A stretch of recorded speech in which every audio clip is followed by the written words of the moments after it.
By the way, people get saved after the rapture in huge numbers. I said to him, who are these? And he said, these are the ones who come out of the Great Tribulation. This countless number. So basically, half of all the people on earth are going to die in these plagues, and a countless number of people are going to, in the process, be saved.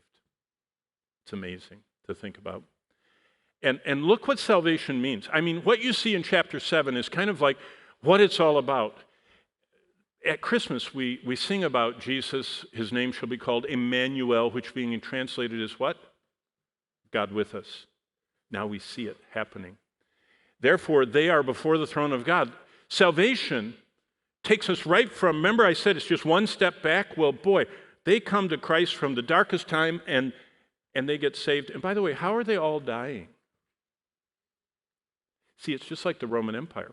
Remember I told you in week 1 that Diocletian got to the point where he lined his legionnaires up and they took everybody in town, they brought them to the edge of the cliff, and they said, are you a Christian, yes or no? There's no him-hawing around. Yes, push you to your death. That's exactly what we see in the tribulation. The Antichrist is killing everybody that won't bow to him, but will bow to Jesus. And as fast as they're getting saved, they're getting killed. And they're coming right here. They're coming, like John's seeing them come, this multitude, and it's a present active. They're coming up out of the Great Tribulation. He's watching this evangelism super event. And they serve him night and day in his temple, and he who sits on the throne, they're not just before the throne, God is dwelling among them. In the Old Testament, the word is shakam. It means to tent with. Jesus came and dwelt among us. It actually is the Greek word for tenting. Jesus came down in a tent. We live in a tent. And God is going to tent among us. And look what God does in verse 16. And this is just a description of what, sometimes salvation is a little far away. You know, we think about what is salvation?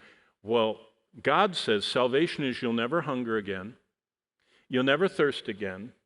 You won't ever have what you experienced on earth during the tribulation. The sun will not strike you, nor any heat.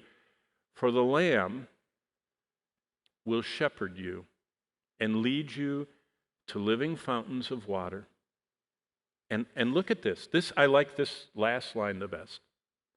God shall wipe all tears. Do you know how close to someone you have to be to wipe their tears away? You have to be right in front of them, looking at them, and get your Kleenex or whatever, and you just lightly wipe their, you don't, take a beach towel and whap them with it. You just gently are close, and you wipe those tears away. That's how close God is. That's what salvation is. That the God of the universe is shepherding us. He's wiping away our tears.